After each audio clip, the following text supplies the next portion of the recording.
Because of the following special program, Wonder Woman and the Incredible Hulk will not be presented this evening. Like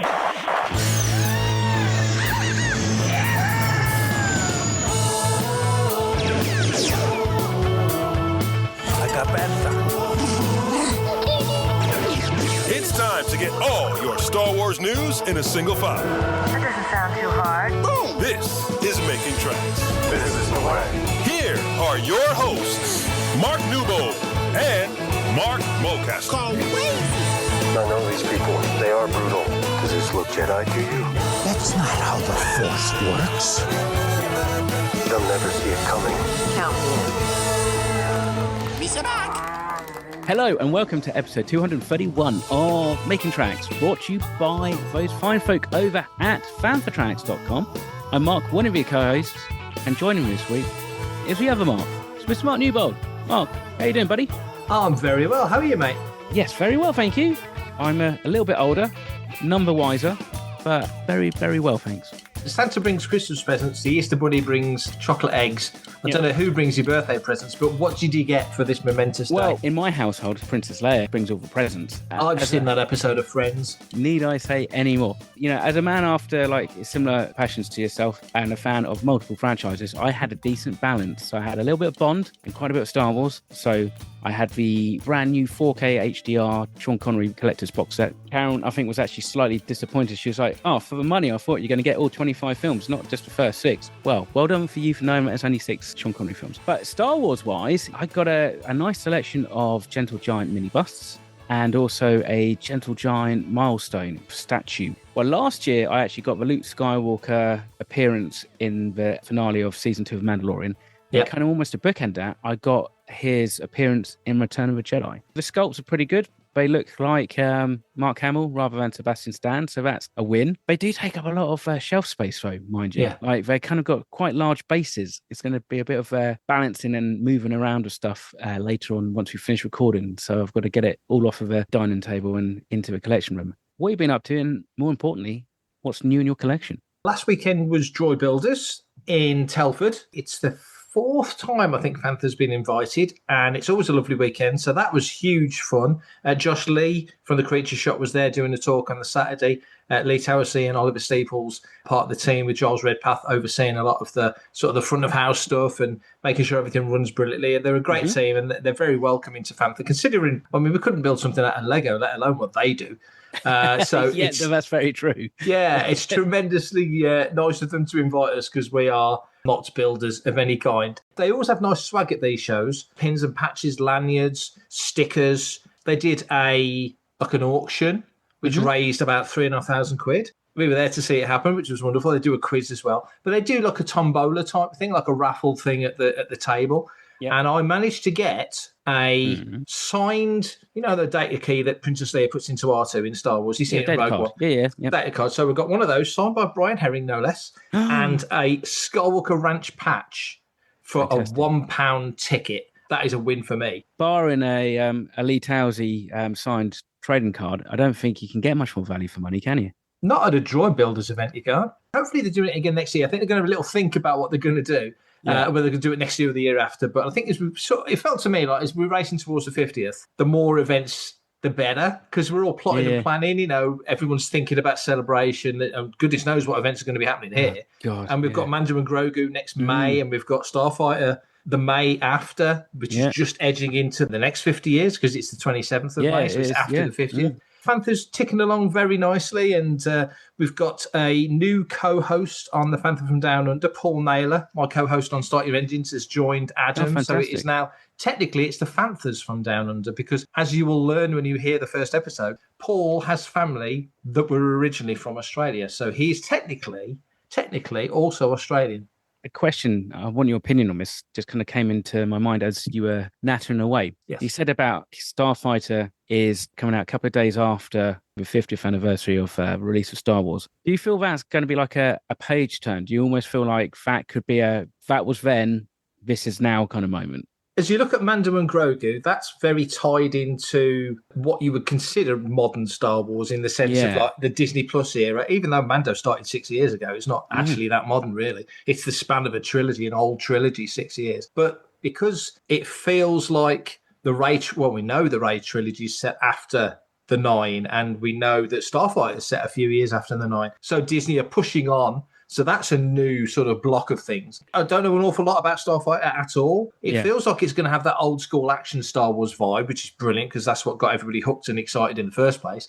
I don't know what familiar characters are going to turn up in it, if any. It's probably quite likely all new characters and all new locations and vehicles and vessels. And I'm cool with that because it's a big galaxy. It does feel like we are about to embark on the next 50. So not that I think this can be compared to A New Hope in any way, because it's not the start of a trilogy. It's a standalone from what we can tell. You know, it is, like I say, 2 days after the 50th. It's the start of the next 50 years. So yeah, it should be. If they're smart, it will be. Is trying to find a subtle way to step away from this notion of everything with Star Wars needs to be a trilogy, which is always difficult because we get Solo and then everyone's like, oh, wouldn't it be great if it was a trilogy? When we got Rogue One was different because Rogue One always felt like it was a prequel to A New Hope. But then when you have A New Hope, Rogue One and Andor, that's become a trilogy in its own little thing, hasn't it? Exactly, it is. In a weird way. Yeah, I suppose you could almost say it's like the Death Star trilogy. Whereas Solo's just the backstory to Empire Strikes Back, really. Yeah, pretty much. And that's why I always liked Solo, because it feels like, it kind of does leapfrog over A New Hope, and it's Solo and it's into Empire Strikes Back.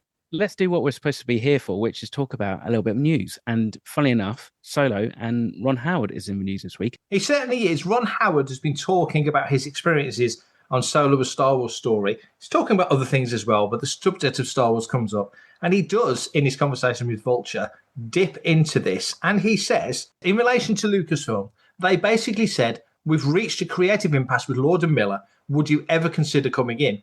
I looked at some edited footage and I saw what was bothering them. There was a studio that liked the script the way it was and wanted a Star Wars movie, but there was a disconnect early on tonally, and they weren't convinced that what Phil and Chris were doing was working effectively. I couldn't judge that because I didn't see enough of it to know, but they were sure. Once I said, okay, I think I can do this script, and I think I understand what you want of this script, they said we'd want to reshoot a lot. I looked at the whole movie and then pointed out some things that I thought were great. And Phil and Chris were incredibly gracious throughout that process. They were just seeing 2 different movies. So I came in, I had a blast, but there's nothing personal about that film whatsoever. It's still just a shame. I can't wait for Phil and Chris's next movie. Well, Phil and Chris's next movie is Hail Mary, which is coming out next year. I'm curious as to why Ron Howard would go into such depth now talking about that. He's clearly very pleased with what he did on Solo. I think, as you've just alluded, we've just been talking about Solo. We loved what was done on Solo, and we wish there'd been more, but it didn't connect with the audiences. And Ron is now saying, 7 years later, that it doesn't feel particularly personal to him. He didn't feel a huge attachment to it, even though this was a Lawrence Kasdan, George Lucas. It was a project that was being worked up before the sale to Disney. I wonder, what do you make of his comments? I mean, I can kind of see where he's coming from. If he's come in similarly to maybe Tony Gilroy, and he's going to come in and he's kind of asked to kind of get the thing over the line, you kind of, at that point, kind of a guy who's there to kind of like, the script's been written and you just got to get it from script onto screen. So, like you said, they've made some character and some tonal changes from what was in the script, but some of it worked.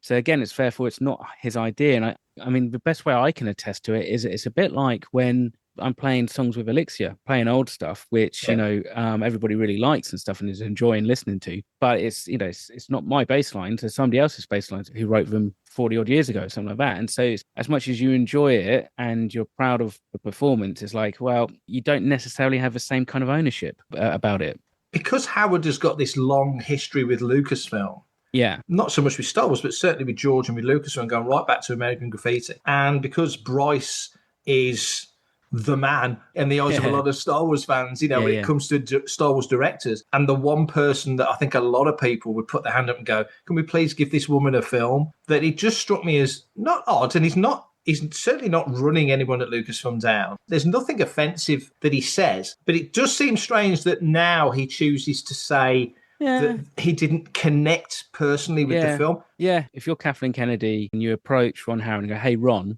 so Lawrence Kasdan's writing this screenplay about Han Solo. Yeah. We would love for you to come aboard and direct it. From day one, you can imprint your own vision. Would he have picked Bradford Young to be the cinematographer, for example? Would he have maybe cast those actors in those roles? Or maybe he may have thought of a different actor to play Dryden Voss or even Lando.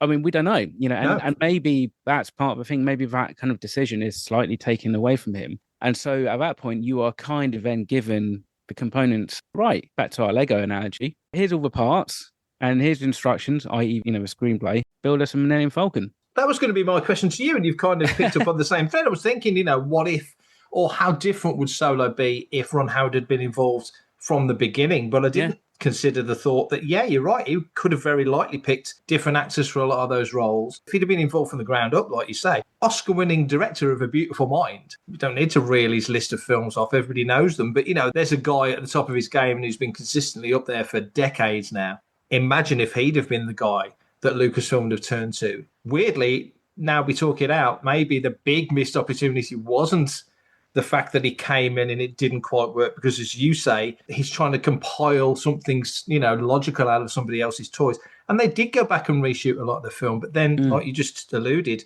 Tony Gilroy came on board Rogue One, and they had to do very much the same. They had to go back and reshoot a lot. And yet most people look at Rogue One and consider it right up there with the OT. Certainly modern Star Wars classic. And yet there's only a certain percentage of us that can look at that film and appreciate it as the gem I think it is. I think a lot of people think it is, but it just didn't connect to the box office. Tony is, in essence, a writer. And so therefore he understands character. If anybody's listened to any of the Andor podcasts that have come out this year, testament to that, character. Yeah. And that was kind of his role in Rogue One. It was almost like, look, Gareth Edwards has done this fantastic thing. However, it's kind of lacking a little bit of character. Whereas with Solo, you've got the character and you've kind of got the end point. It does kind of tie your hands. I mean, but you do wonder if people at Lucasfilm behind closed doors just kind of went, why didn't we just go with Ron Howard to begin with? Or maybe they did. Maybe they approached him and he turned it down. But then actually, because of the further down the process,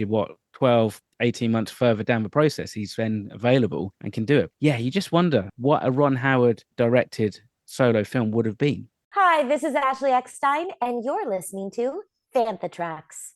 Sad news, Terence Stamp, the actor behind Chancellor Valorum in The Phantom Menace, has passed away. He was 87. He leaves behind a 6-decade-long career. He had Oscar and Golden Globe nominations, BAFTA wins. He was a huge figure in the 1960s. The song Waterloo Sunset by the Kinks, Terry and Julie, that was Terence Stamp and Julie Christie that they were talking about. But of course, most people out in the world recognise him and remember him mostly for playing General Zod in Superman 2. He was born in Stepney in East London back in 1938, shot to fame in the 1960s. Not somebody that we would see particularly at conventions, but nevertheless, terribly sad that we've lost another member of the Star Wars firmament. And now, rather than it being somebody from the original trilogy, this is sadly somebody from the prequel trilogy. Yeah, you're right. The average person recognises him from a couple of films, but then you go back and just look at his credit list, it's bonkers. And like you said, there's a lot of films, 80s, 70s, 60s and that. So there's a lot in there for people to kind of go back and maybe dive into and maybe explore some new and different roles that Terence did over the years. So yeah, sad, unfortunately, and the Republic will not be the same without him. For everything in one location, daily news, reviews, interviews, podcasts, video and social media feeds, bookmark FanthaTracks.com for Star Wars news 24/7, 365.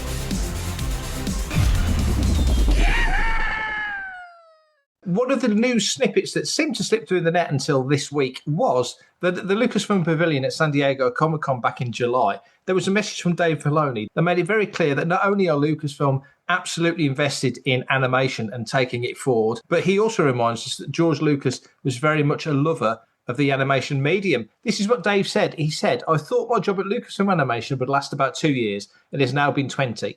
This is truly possible because of the incredible dedication and hard work of the many talented people who have worked at Lucasfilm Animation. Fans have embraced our work in a way that no one could have predicted. Well, maybe one person did. George Lucas always believed in animation and believed in our team. He said, dare to be great. And that's what we've done for the last 20 years. And I hope we do it for 20 more. So that's Dave right there saying, what a ride. I can't believe it's lasted this long. But here we are. And as we wait for Vision Season 3, Maul, Shadow Lord, and anything else that might be coming along, he seems certainly very invested in more, much, much more animation from Lucasfilm. Even though we probably nowadays consider him a live action guy, his heart does seem to very much still be in the realms of animation.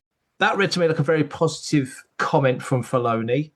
I'm amazed we never picked up on it back in July when San Diego Comic-Con was on. But I'm kind of glad that nobody did and that it's getting some prominence now, because it is quite an important thing to hear from a person in Filoni's position. Do you think that Lucasfilm are planning, prepping, intending to move forward with their animated stories? We spoke on a recent episode about the live action stuff and whether we think we're going to be getting any more of that. But animation is a different kettle of fish. So are you hoping that there's more animation coming? Because it seems to me when we're in the midst of a 20-episode animated season, people get excited. There's something to talk about every week. That's where the memes come from. That's where the social interaction seems to happen. I'd certainly like to see more. What about yourself? Oh, God, absolutely. 110% would I like to see more. We forget, don't we, that after Revenge of the Sith, it was Lucasfilm Animation that carried the franchise. Yeah. Until The Force Awakens came out. Good 10 years or so, really, think about it. And more importantly, I think it was a gateway of so many new fans into the franchise. And it can only kind of live and exist if you've got new members joining it all the time. It feels like only yesterday that we're talking about Anakin Skywalker having an apprentice. How dare they? I don't think they're really taking a misstep. I mean, maybe with Resistance a little bit. But then again, you kind of look at that and you go, well, actually, no, was it? Or was it just the fact that it just wasn't directed and aimed at for people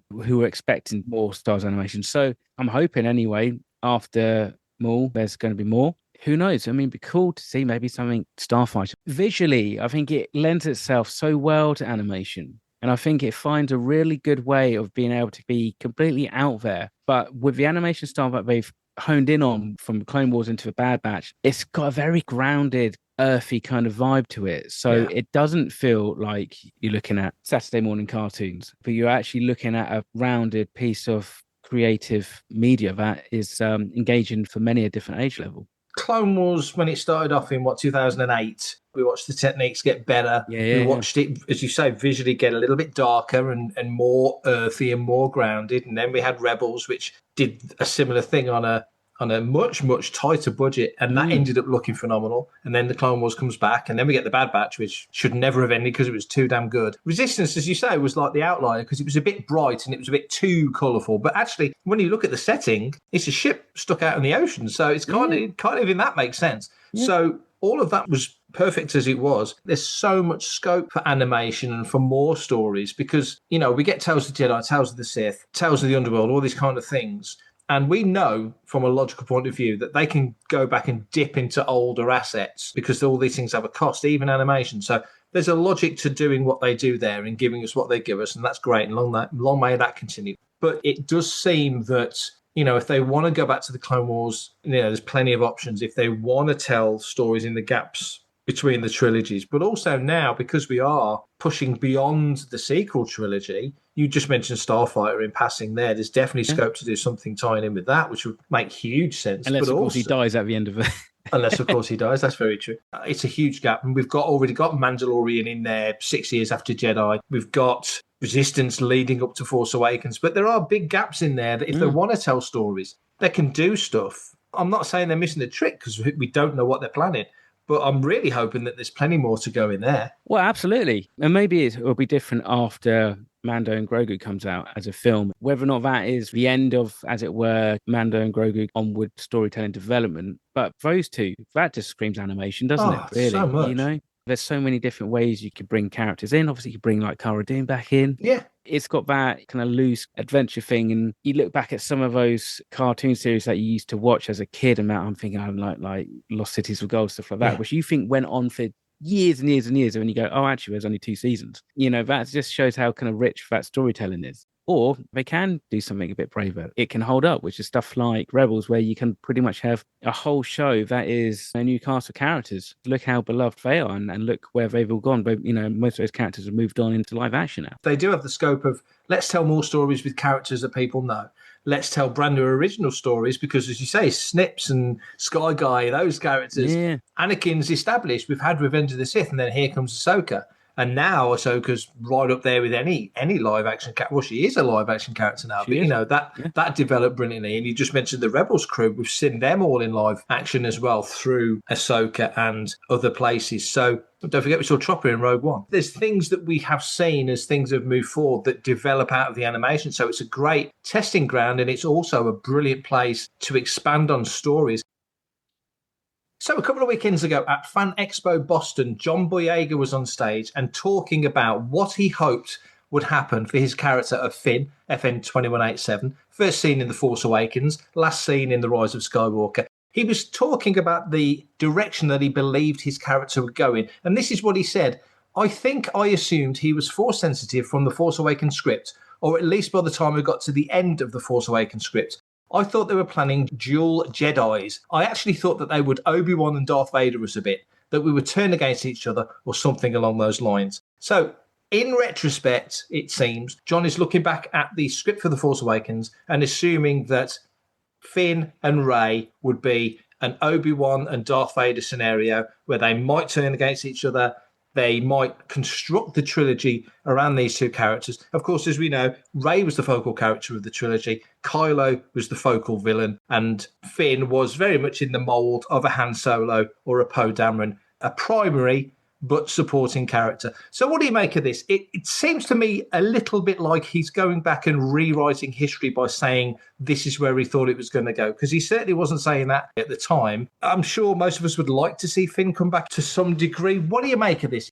It could be a little bit revisionist. I'd have to go back and start to pass over what he's kind of said. I mean, normally when he talks about Finn's character direction, he talked about it mainly from the Rise of Skywalker kind of perspective. However, this does introduce some interesting ideas, because when you think about it, they could explore that really weird triangle dynamic between Finn and Rey and Kylo. And that's the thing, they're all of a similar age. When you looked at the casting, if they're kind of portrayed to be the kind of similar age, I think Adam Driver's probably older, but it felt like Obi-Wan and Anakin went through the Jedi Padawan process together. There was like an age difference, but actually they were of a similar age and they went through the whole thing together, and it was at the end. It could be an interesting story point to explore of actually having these Finn and Rey kind of doing stuff. But then I guess without Jedi Academy as such, you lose the competition aspect. I don't know how it would work with Kylo there as well, because it always felt like Rey and Kylo were going to end up together. That felt like the very obvious thing. And yeah, Finn was always going to be the third wheel. I'm sorry to say that, John, but that's just how it always was. Maybe he ended up with Poe. I don't know. We had the misdirect from the trailers. Everybody thought that Finn was going to be the Force sensitive one because he had the lightsaber. That's true. But that was a big reveal at the end, was that, We had that with the Monopoly thing, didn't you? When he never had the Rey figure in the Monopoly set because she had a lightsaber. Yeah. So Lucasfilm and JJ and that were very savvy. And at the time, it was conversation was, it's JJ's mystery box. And this is a big misdirect. And I think it's fairly clear that it was. So this is the thing, isn't it, with this stuff? It's very easy for people to kind of go back and maybe tweak what they remembered at the time. But I would definitely be interested to be a fly on the wall to kind of get the pitch from, say, JJ about Finn. Because I don't imagine the Force sensitivity ever came into it. I bet the pitch was basically you're a stormtrooper and you run away and you meet Rey. That was probably the pitch. I think this bugs me a bit because I actually really like Finn as a character. Yeah. But I like Finn as he is. And I like his journey. He's a guy with a conscience. He walks away from the bad guys. He can't do it because he knows it's wrong and risks everything to leave and helps Poe Dameron escape. And then off on the adventures we go. So such a strong storyline. Finn picking up the lightsaber and fighting. Clearly, it's almost like a joke where he works in sanitation. That feels like an in-joke.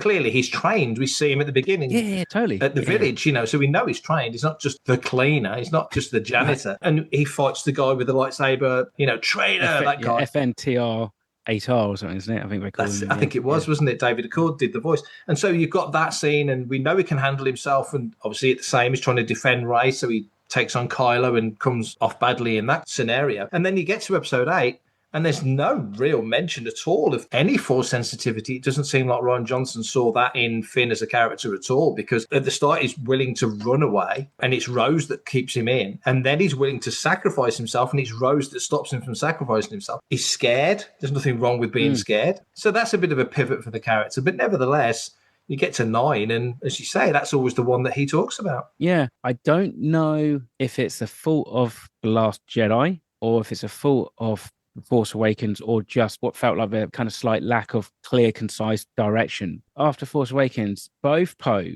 and Finn, they're trying to find stuff for these guys to do. They don't really have a purpose. From a Poe Dameron perspective, you can understand why maybe JJ originally killed him off. With Finn's story, there is something there that I think actually, when you sit down and you think about it, this whole notion that actually, okay, yeah, he goes to Canto Bight, and then really the moral of the story is that the only people who get rich from wars are people making the weapons. You know, it's shades of grey and all that stuff. Again, in hindsight, you kind of feel like if there was something, just a little seed of what he ends up doing at the end of Rise of Skywalker, maybe freeing these clone troopers or something, could have been implanted in Last Jedi, just to give him a slight greater purpose, because by the end of it just kind of drifts off, doesn't he, a little bit? He does. And with the focus being on Rey being trained by Luke, because we know the connection there, and Kylo constantly working on Rey to turn her or kill her, or whichever one it is at the moment, Finn coming into that equation, how does that work? Who is Finn's master? What's Finn's connection? He was brought in as a First Order kid, as a child,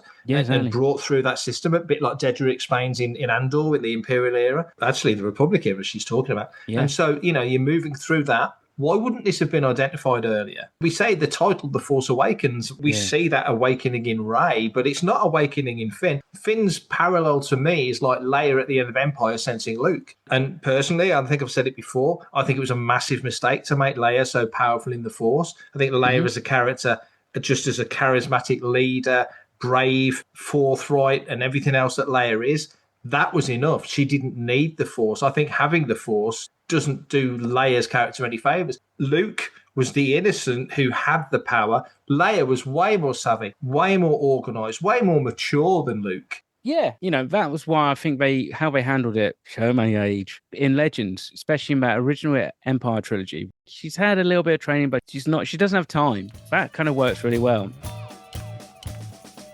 Okay, so that is all we have got time for episode 231. But my spidey sense, or maybe it's my force sensitivity, is tingling, and it's telling me that we will be back very soon. So no listeners' question in this week's episode. However, I think because the mailbag is actually brimming over with quite a few, we'll do a listeners' question episode very, very soon. But Mr. Newbold, can you let everyone know how they can get in touch? I definitely can. You're absolutely right. We do have a mailbag episode coming up, and this is how you can do it. Email radio@fanthatracks.com. Head to links.fanthatracks.com for links to our social media feeds, Fantha Tracks TV and Fantha Tracks Radio. Thanks to James Semple for the Fantha Tracks intro, Blues Harvest for our Making Tracks opening music, and Mark Daniel and Vanessa Marshall for our voiceovers. New episodes drop Tuesdays and Fridays at 7 o'clock UK time. Our weekly news show, Good Morning Tatooine, goes live Sundays at 9 o'clock UK time on Facebook and YouTube. And remember, Fantha Tracks is absolutely free, so it costs nothing to stay updated on all the latest Star Wars news. And that's me done for this episode, mate. Excellent. Thank you for joining me, and everybody else, thank you very much for listening. Until next week's episode, stay safe, take care, and may the Force be with you. Coming up next on Fantha Tracks Radio, it's The Fantha from Down Under.